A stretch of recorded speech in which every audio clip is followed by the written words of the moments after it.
When the glory comes, it will be ours. It will be ours. Oh, one day, when the war is won, we will be sure. We will be sure.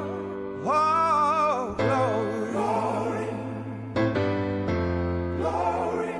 Oh, glory, glory. Hands to the heavens, no man, no weapon formed against, yes, glory is destined. Everyday women and men become legends. Sins that go against our skin become blessings. The movement is a rhythm to us. Freedom is like religion to us. Justice is juxtaposition in us. Justice for all just ain't specific enough. One son died, his spirit is revisiting us. True and living in us. Resistance is us. That's why Rosa sat on the bus. That's why we walk. Hello, welcome to the Well After Hours. I'm your host, Beverly Allen, and I'm so glad you could be with us again at the Well on a Thursday. God is so good, and I am so blessed and so fortunate to be able to present my guest who has been here several times before, and every time she comes, it's exciting, it's informative, and it's a blessing to the body of Christ. We want to welcome back Dr. Clarencia Shade. Thank you, Dr. Shade, for being with us again today. I'm so happy to have you. Thank you so much for the invite, and it's a pleasure to be back. This recent project that you have undertaken and done and launched, to me, is just so exciting. I mean, I understand the relationship, father and daughter, and my father was out of my life during my youth, many of my youthful years, and for you to have lost your father at the age of 6, and to hear this story, to find out what you're going to tell us today is so exciting. I can't wait for the viewers to hear this. But I'm just going to read a little bit of your bio for those who don't know your background. Not only are you Dr. Clarencia Shade, you're Reverend Dr. Clarencia Shade, but I'm going to read the brief because I know it's long. You've done a lot in your life, but you've cut it down for me just to read this today. So Dr. Clarencia R. Newsome Shade, LCSW, MED, Master's in Education, Doctorate in Theology, is an ordained minister and has worked extensively in education and healthcare. She is a psychotherapist in private practice and an organizational consultant offering employee assistance for businesses and Christian counseling.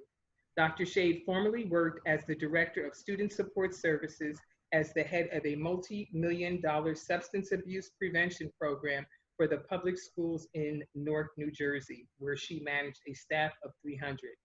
She holds a dual MSW degree with a concentration in clinical and administrative social work. She is the proud mother of 2 adult children and 4 grandchildren. Welcome, welcome, welcome. Thank you so much. So your book that you have written, Outspoken, The Reflections of a Daughter, when did you decide to actually start this project, and how long did it take to complete? Well, that's the interesting thing. I've always wanted to do it, but I would become distracted by, loyalty to my mother and my, who I call Daddy Duncan, my stepdad, who raised me actually from a baby. And not only that, but there was no information readily available. And as I've gotten older, the archives and internet things that are available to us now helped me a great deal. But I do admit I did not begin the actual trying to compile a narrative until my mother passed. Not only did I feel that it was more than enough time, but that, there would be no issues of her feeling like I was digging up her past, etc. So, I mean, I've had snippets and pieces, but I have never understood until now the significant role that my father played. Yes. Wow, that is amazing. And the role is so significant, isn't it? I have learned that my father was a part of the go-to law firm in the civil rights movement across this country. People from other states would seek them out because they had a winning track record and they were very front line when it comes to the major civil rights things that happened to shift the South out of segregation. Wow. I read where you had said that when you were 16, that's when you began to get information from your mom about your dad that was kind of given to you in a treasure chest, sort of like. Well, it's really the other way around. When I turned 16, you know how teenagers are and that whole issue psychologically about identity. I started to trust her.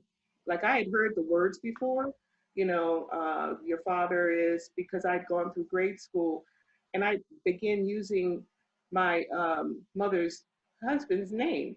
And so it came to light very, very early that I was confused. And so I had been told the words that this person was my father, but I had a father. So it didn't kind of make sense until I turned 16 when you struggle for identity.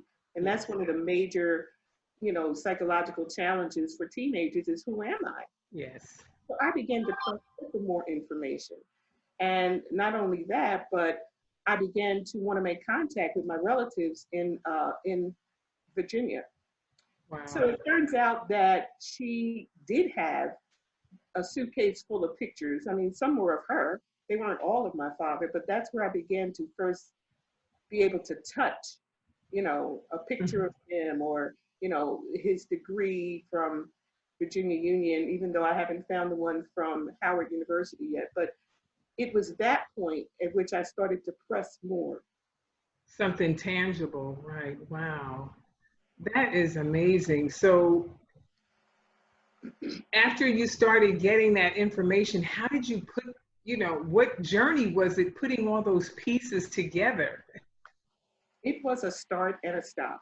So I was satisfied for then that I had this. And I kind of went on with my life for a little while.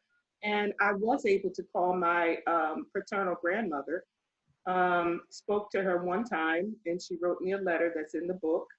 And I spoke to my father's sister. But I wanted to make contact. And so that satisfied me for a while. I just went on with all the things that I was involved in, high school and church and my friends. So I thought I'd solved the problem. But it continued to rise up in different points in my life. So for instance, in the book, I talk about when I was expecting my first son. And again, another challenging identity moment. Who is he going to be? Who is he like, et cetera. So one day on the job, right after Roots had aired, everybody saw Roots. And it made everybody want to go and find their roots. Mm-hmm. I managed, and I won't go through all the detail, but I managed to find my first cousin. And we spoke on the phone. And so here again, I felt like I had touched it and I was good. I was like, okay, they're there. And, I had my questions. How come you guys didn't look for us or this, that, and the other? And of course, after that, I was a new mom and going through a rocky place in my marriage. Ended up moving back to New Jersey, lost the number, and again, another stop. And so it's like every so many years or a special occasion, like in 2017 on Father's Day, it was just one of those moments that I couldn't ignore. And so I started pulling the scraps together. And of course, by then, my daddy Duncan had passed in 2016. And it left a wide open space for me to go searching. And that's what I began to do. And it took me 3 years of constant digging to find the story that I have. So I was able to see the Afro-American newspapers. I had gone on a search. I actually went to Richmond to sit with the librarians. I started to find newspaper articles online.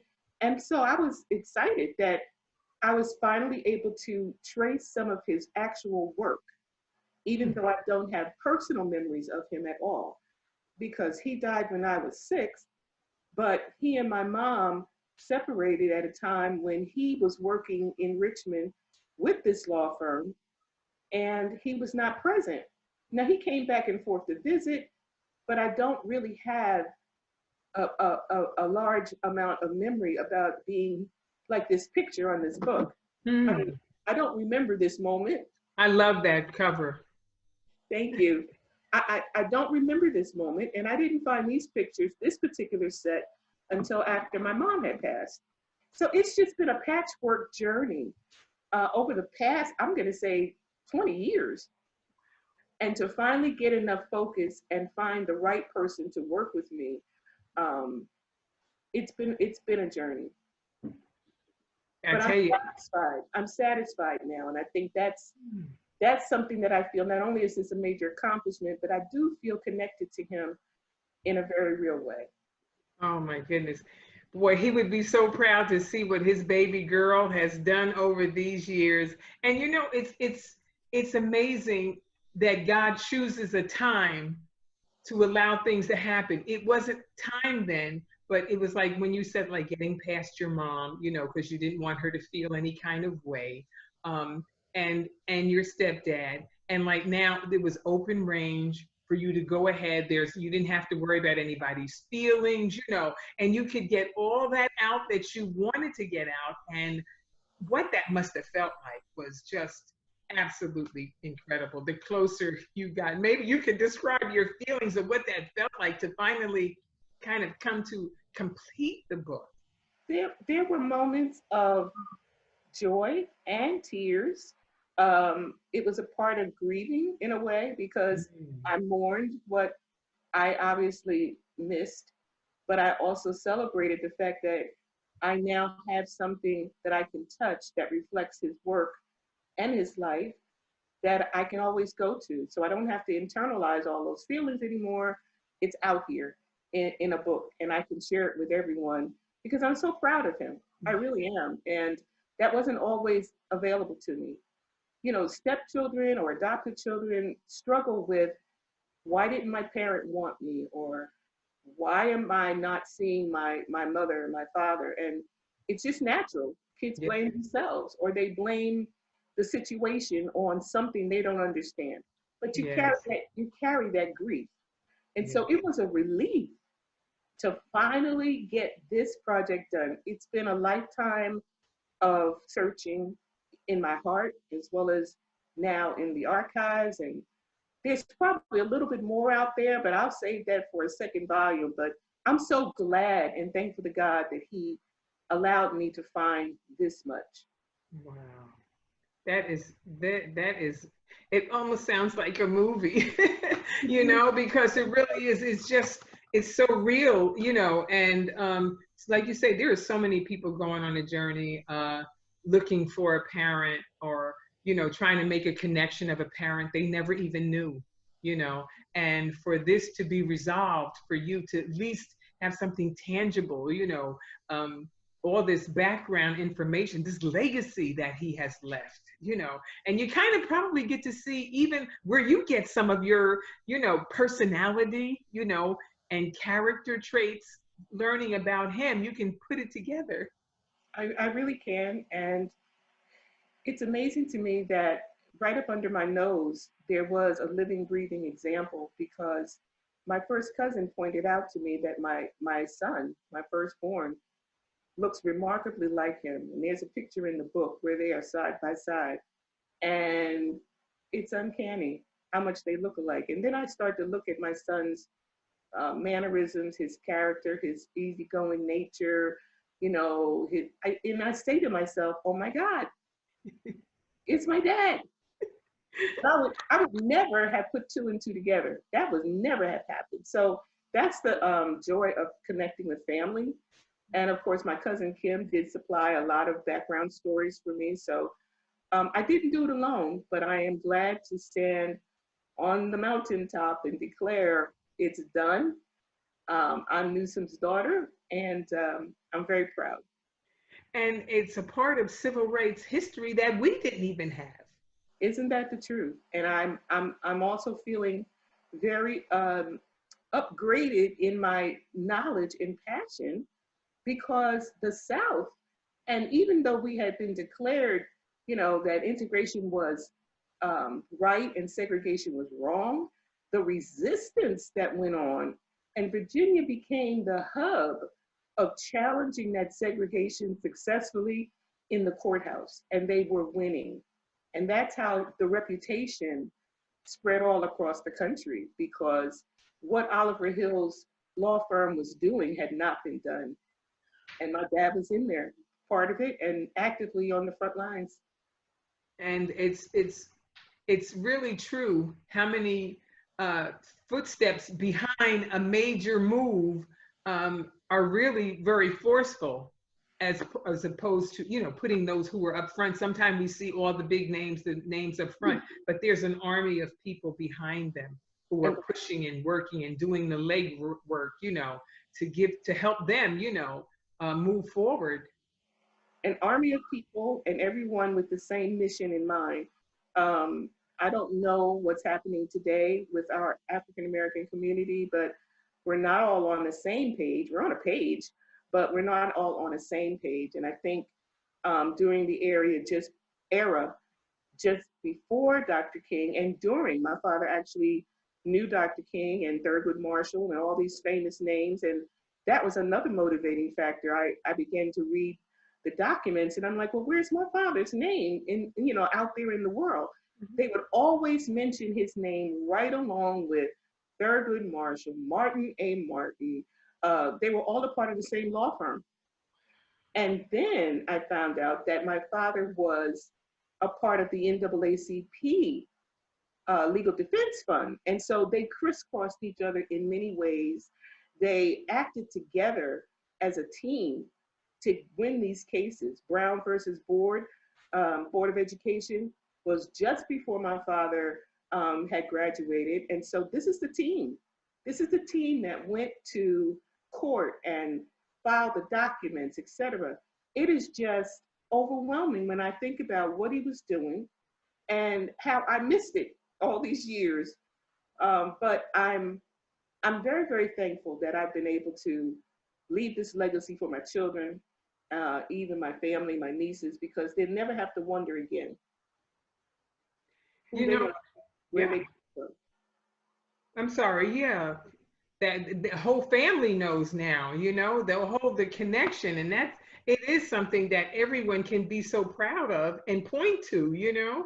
And back then, I think they were very sacrificial. The cause was so big and so great that no one had time to rest on their fame or how great they were. It took all of them together corporately to move that movement, to accomplish what they accomplished. Yes, for the ladies that made the sandwiches and the picket signs and the students who marched and did sit-ins. I mean, it was a vortex of energy all around the Black community at those, as you said, at that time. The time had come, and there were those who were prepared to usher us through it.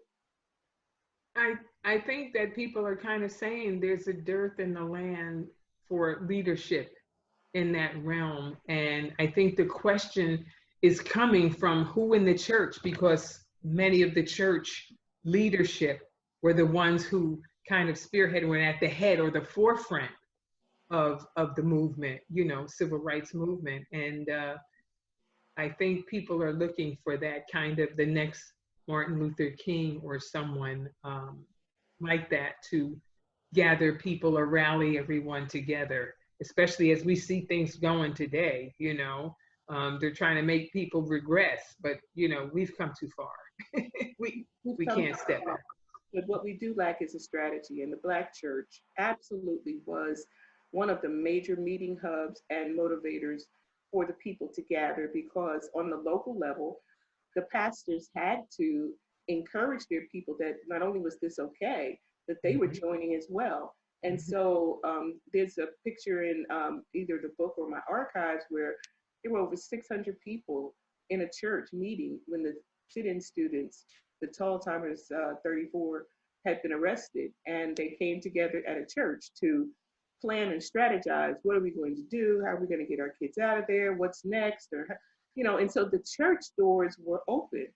And church has changed. I'll just leave it at that. That church has changed. And although some of our pastors are much more educated now, some of them are fighting a different front in terms of, the souls of men.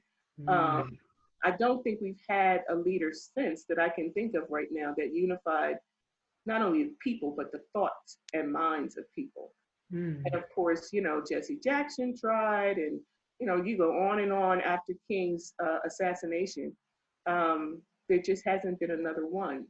And King was not a machine all by himself. There were no. others behind him, but his articulation and his presence and his speeches, he was mesmerizing. Yes. So I don't know if that's the way God's going to bring us out this time. It could be that it's going to be a different kind of advance.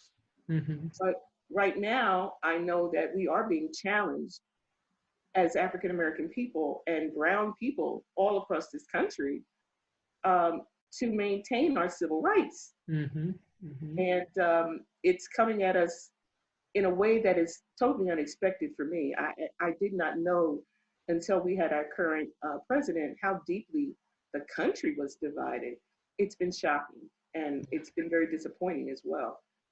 But just that he raised up a Moses, he's going to raise up somebody again, Yeah. and we have to be ready to play our part. Yes, and the Lord knows all things. He knows exactly what's going on. He knows what's ahead, and there is somebody. He will raise up somebody because he's such a just and a merciful God, and he's brought us this far. It was his hand that guided us and got us to where we are. So, but we have to be aware and conscious. And introducing this new civil rights champion that we didn't know of is such a wonderful kind of another patch in the quilt, to inspire, and motivate us to know and to know you as such a part of that. What incidents would you say that you read, or what part of the story really kind of I don't know, moved you the most when you think about your dad's journey and you reflect on that? Is there anything, one particular thing that stands out in your mind about him, something he did? Or...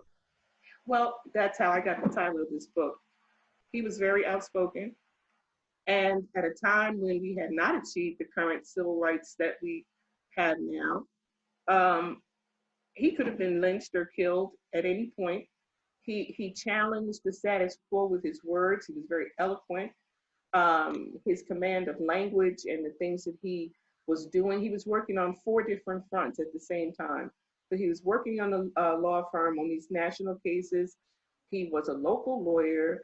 He ran for city council, and he was on several important committees, like the Richmond Crusade for Voters. And so he was challenging things in these committees about student um, delinquency and, trying to make compulsory laws. He was cutting edge. And a lot of people did not like that about him because he was outspoken. And Governor Douglas Wilder had written a book that I actually was able to access and find a little snippet of a story that some of the Blacks were right behind my dad, and some of them were a little more reticent because he was radical and he was outspoken. And some of them were very, very afraid. So I think to be who he was in that time and to fully be present in a way that he had in his heart amazes me, because there were lawyers who were being lynched and killed, and death threats on their family. Even Oliver Hill can talk about, or did in his books talk about, not being allowed to let his kids answer the phone, or, because of the death threats and all those kinds of things. It was real. It was very, very real. And I'm sure my father would have been up there with the tall list of giants had he lived longer. I think one of the tragedies is that he had a condition, a chronic disease that I don't think he knew about until it killed him. And that was hypertension. And in those days, you couldn't do dialysis. You couldn't, I don't know what kind of medications that they had, but it took him out. So, but what a trail he blazed between the beginning and the end. He was the attorney for Wyatt T. Walker, Reverend Wyatt T. Walker, and the desegregation of the library down there in Virginia, St. Petersburg. He was the attorney for the sit-in students. He was the Freedom Riders, first on the scene, sent from the firm when they were locking up people who were trespassing. They called it trespassing. The Boynton case, Boynton versus Virginia. My father was the one that was sent because Oliver Hill was away in DC doing some other things, and he was the first on the scene. So when I started to do the roll call, even Senator Marsh has interviewed with Julian Bond that it was Newsome that was on the scene. And so it's like, I'm just overwhelmed at times with like, what? All these other names that I've grown up with, that I've heard, that I have grown to respect, and there's no Newsome out there. I just felt like, and that was not my beginning motivation. My beginning motivation was I had a hole in my heart that I needed fixed. I needed to know who this man was. And boy, did I discover a magnitude of things that he was about. He wasn't just my father, he was a champion.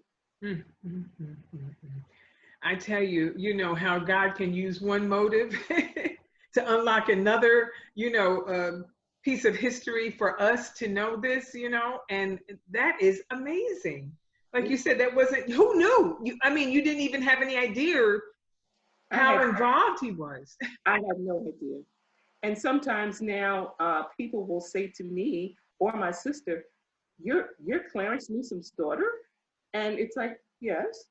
And they're standing in awe like, well, either where have you been all this time, or did you really know who your dad was and what he was doing? You know, he's a Omega Psi-Phi, and he's been honored by them several times. He was moving and shaking. And I feel silly sometimes not having known all these years what he was doing and where he was, and what a great man and accomplishments that he obviously achieved. It was just mind-blowing, and it's still mind-blowing. I pick up the book myself almost every other day and I reread the story because I can't believe it. And you know what, to know what was in his heart and mind, why he was working and pressing so hard, unfortunately, even being away from his family, was to try to make a better life for his family, you know, hoping, looking ahead. You were a little girl, but I'm sure many of them, as even in some of the things you look like Martin Luther King, they looked at their children and said, if we don't, who will? If we don't do it now, then when? Because you want your children to always have a better life. Right. And it costs something. Well, you know? I mentioned a book that I also read as a reference point. I can't remember the title, but actually I can. The title is Children of the Movement. I can't remember the author, but he actually interviews many of those famous people's children about what their life was like without their fathers, who had joined the movement, as you said, to make things better, but at the same time missing their family. So it's a rich history. It's rich. Oh, I tell you, that is amazing. Thank goodness you had that picture. Is worth a million words, where he's holding you up. You know what I mean? It just is like, this is, and what he must have thought looking at you. You know what I mean? My daughter, my baby, this is all going to be, you know, for you, what that meant to him. Can I tell you a secret? I did not find that particular picture until after my mom had transitioned. She had a secret stash of stuff that I guess she just saved for me, but did not want me to access, because as I said, we were a very happy family. I had the best dad in the entire world. He was that kind of fix your skates and teach you how to ride a bike and kiss your boo-boos. He was my dad. Oh. And so I guess in her mind, she was keeping the harmony, you know, but some of the treasures that I found in emptying out her house that picture was among them that I had never seen. And I remember when I first looked at it, I was just frozen. And I was like, he did know me. And obviously I knew him, but I have no real memories of him. So you're right. A picture is worth 1,000 words. And that picture brings me comfort and joy. It's amazing. But I remember hearing, this was going back some time ago, with the John Kennedy's children, John and Caroline, that, we always see the picture of John when he was a little boy saluting his dad, as the carriage drawn casket was passing by. And you think about the children, that at least they had so many coming up. I mean, not that it hurt any less, of seeing their dad movies and pictures, of him in relation, to them, what having that must have meant to them, because by the time they got older, he was gone. They were, too young maybe to even remember some of those things. But it does bring to mind, like you say, how important it is even to have this information. Thank goodness that your mom even kept that someplace that you could find it after her, and I could understand even her position of wanting to keep the harmony, especially having, like you said, such a wonderful father, and for her a great husband, that might have even broken his heart. It's a tough position for someone to be in, but thank God he resolves some things, and even the pain that maybe as you come up with as a child, that he has a time to get that healing, at least, some kind of relief by getting this information, putting it in your hands, and letting you discover what great roots you have, Yeah, they're pretty impressive, I have to say. Sometimes I ask myself, boy, did I live up to this? Because my mom was a powerhouse too. She was a Howard University graduate, and she was breaking the color line on her own up here in Jersey. And, together they were quite a power couple. So sometimes I look in the mirror and I say, have I measured up? That explains it. That explains your drive and your accomplishment, and still going on accomplishing so many other things. So you got good genes, which is so much. I couldn't lose. You couldn't. Both of them. And with the Lord. Yeah, absolutely. Yeah. But then he chose your parents. He chose all of that, even, so it's amazing how he causes all things to work together. Oh, yeah. And then result, good. He didn't say it would be good, but he said, I'll cause it to work together. So I'll make it work. Is amazing. I'll make it work. Yeah. Yes. And I'm sure, you know what? And in these times that we're living in now, with a lot of trauma going forward with this pandemic and things that are going on, how women are now taking on new stresses and, new, more trauma that's been added on top of their lives. And, women of color deal with even so much more, because of all the different things that come against them in a natural sense. And so even what you have done in your life, have been involved in healing processes and helping people, being delivered and, working in the kingdom of God as a woman of God. You've added so much.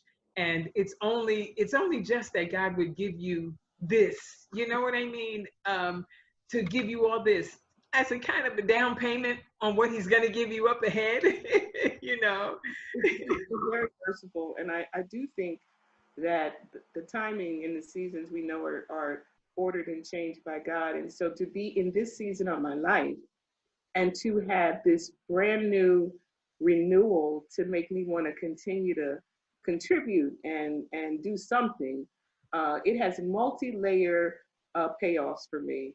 I'm just thankful that I've been involved in therapy and healing and administration and leadership. I mean, I tried to make change for children in the school system, and I tried my best to help people make the changes individually in my counseling office so that they could be whole and have a better life. So I thank God I simply thank God. And the thing about you is that you don't just have the professional background, but you have the experiential background that gives you so much empathy and compassion, to understand the need to help people. It's and especially women of color. Yes, and I'm still very concerned about women of color because we are the brunt of many, many health disparities, and those that did not make it through school, who had to drop out or go the long route, and things of that nature. We're survivors and we're thrivers, and the Black woman is amazing. I mean, the resolve that he's given us through the generations, Black women are incredible. And so I think that we have a lot to learn in terms of how to encourage our sisters who sometimes are captured by their circumstances and just need a hand up, just need someone to point the right direction. But the level of trauma, the level of rejection, the health issues, the lack of available Black men for our younger women to marry, and 2 and 3 kids, it's overwhelming. And when I think about the parents who are home with their children now during this pandemic, I think what they're being asked to do is difficult, Black and white. They are completely overwhelmed. I'm trying to work from home. We can't go outside. We can't do this. I'm now the primary teacher. And I am praying. I am praying for women, all of the women. But women of color, we are survivors. We know how to put things together and make them work. We have that motherhood, but we're also human, and things bring us down to a level of survival. And so that is one of my prayers, that during this pandemic, we all pray for mothers and Black women, and this weekend coming up being Mother's Day, grandmothers being mothers, and a long, long, long list of deficits, but we continue to overcome. And so it's on my prayer list to really help empower women. I think these times are going to force us to go back to like when we were children, where we were our neighbor's keeper.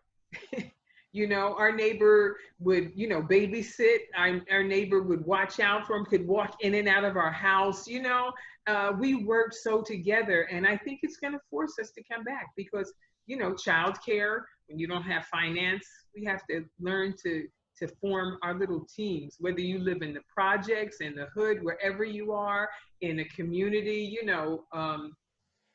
we're going to have to work together and help each other out, form strategies, to help us all, become as much as possible upwardly mobile, moving forward, even through this, because I believe this will pass, but it's going to work together somehow. God knew all this was going to happen before. He has a plan in all this. I know he does, because he doesn't do anything without a plan and a strategy. He's not a haphazard God. He absolutely knows ahead of time where we're going. But I want to go back to your point just a minute about our communities. So many things have plagued our communities that we now have to go back and rebuild. I think the Black church is a huge part of that. I also think that for the younger people who've never had to live through anything like this, they were too young for the Great Depression, too young to have experienced the Spanish flu. None of us were here during that time. This is an awakening that I hope they are going to be shifted by in a positive direction. I remember when the rumor was going around that Black people couldn't get COVID. Well, now we're finding out the exact opposite. And so our communities have to be strengthened. We know that there's a lot of poverty, but maybe people will learn again how to share. If I have some beans, you have some beans. Absolutely. If I have a big pot of rice, you have a big pot of rice. That's what makes, African Americans come from a very rich tradition in Africa of community. Everybody shared, everybody had something. So we do have some things to relearn. And you know what? We have the message. because all of that energy, all of that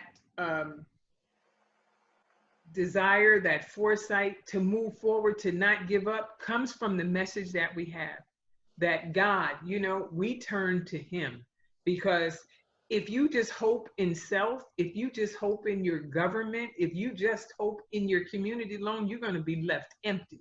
But when you recognize that there is a God that sits on the circle of the earth, he is still sovereign, he is still in charge, and he's looking for us to look to him to get the answer. So, and he has the answer. He declared the end from the beginning, so he already knows what's going on. So I really feel like, it's the worst of times, but it's the best of times for the Lord. You know what I mean? Because that message is a unifying message. That's why I say if people are really in Christ, they will be united, because we won't see each other as brown, black, white, or anything else. Right.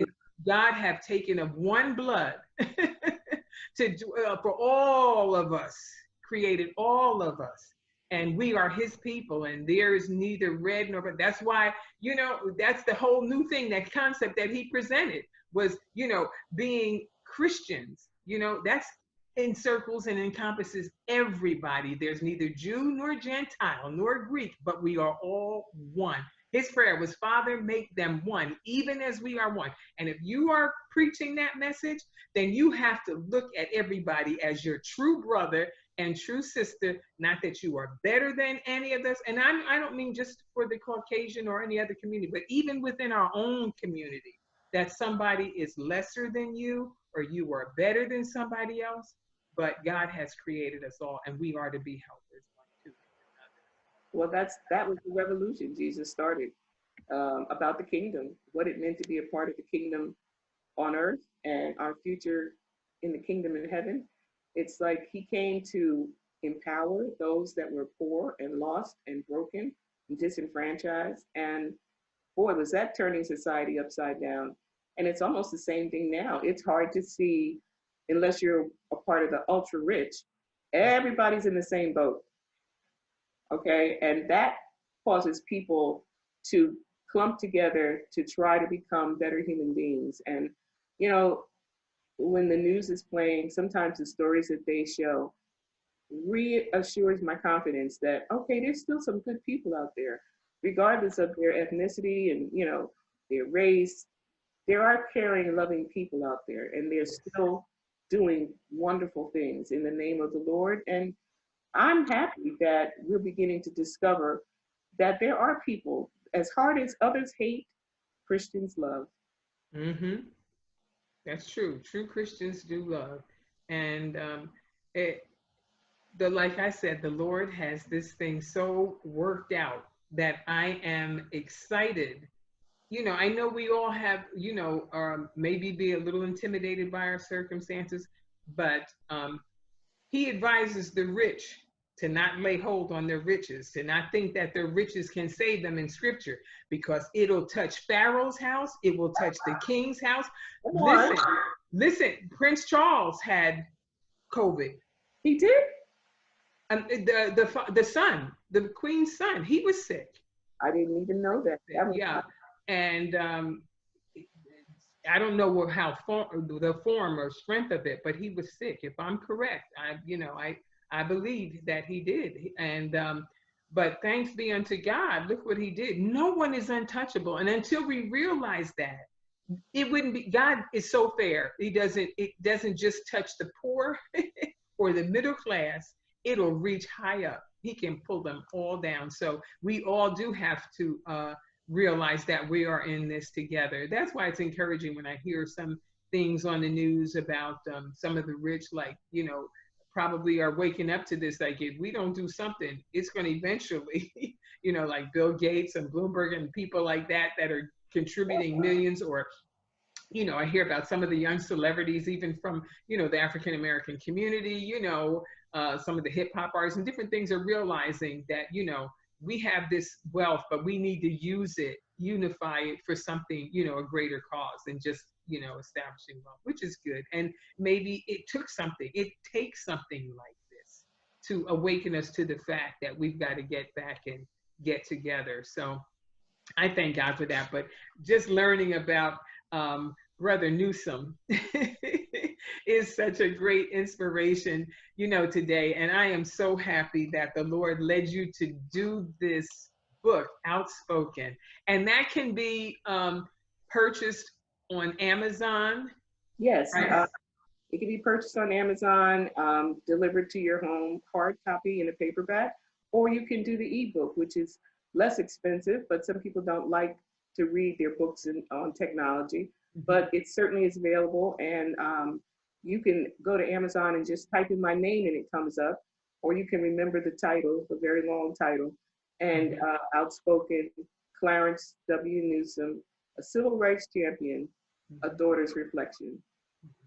That is awesome. Well, I am so happy that you were able to be with the well again. And it's not again the last time. You're my go-to.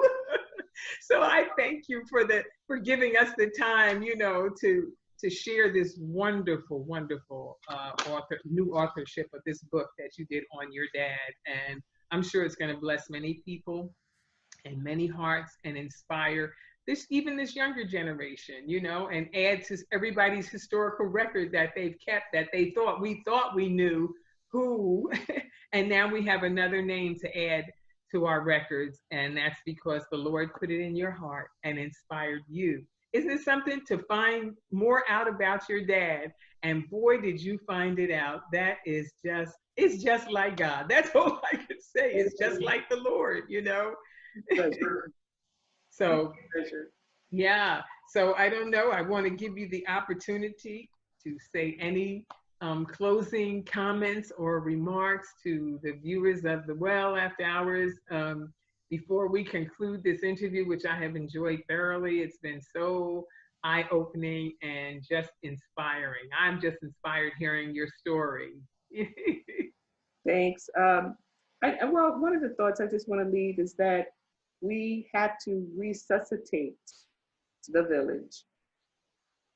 I would never have been able to find these documents in archives if it were not for the Afro-American newspaper. We need our own digital media. We need to be able to continue our story in a way that is untainted.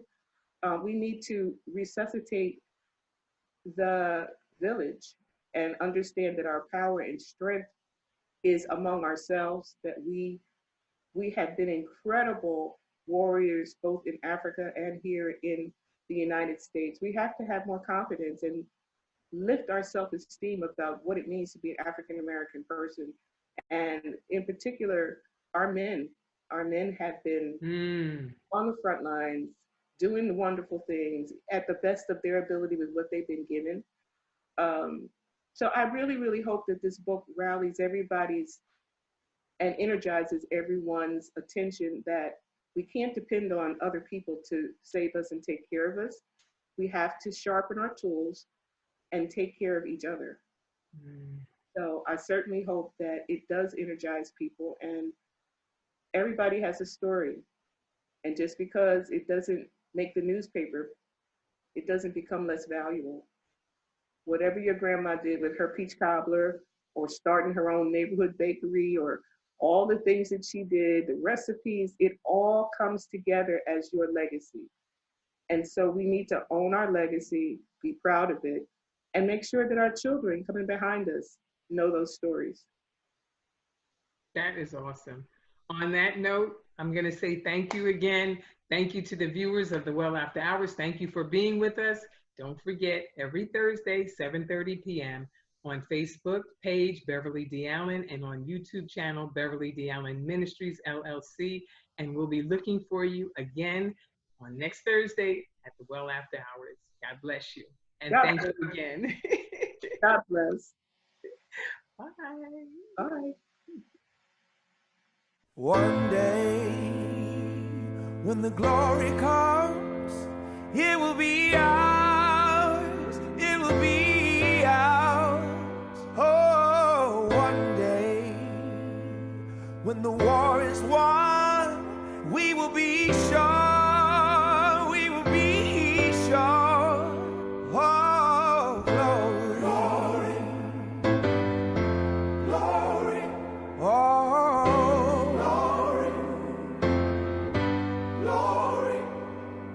Hands to the heavens, no man, no weapon formed against, yes, glory is destined. Everyday women and men become legends. Sins that go against our skin become blessings. The movement is a rhythm to us. Freedom is like religion to us. Justice is juxtaposition in us. Justice for all just ain't specific enough. One son died, the spirit is revisiting us. True and living in us. Resistance is us. That's why Rosa sat on the bus. That's why we walk through Ferguson with our hands up. When it go down, we woman and man up. They say stay down, and we stand up. Shots, we on the ground, the camera panned up. King pointed to the mountaintop, and we ran up. One day, when the glory comes,